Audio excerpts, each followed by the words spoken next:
I can hear it, I can hear it down. There's a whisper in the air. A whisper in the air. There is a whisper in the air. Oh, change is on its way. I can hear it. Change is on its way. You guys, I hear it.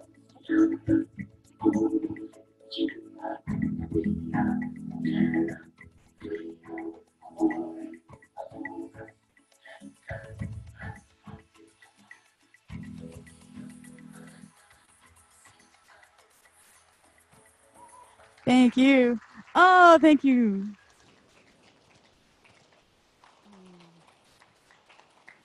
I will see you again soon.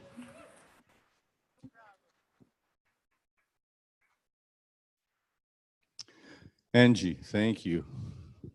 I will formally thank you later on, but that was fantastic.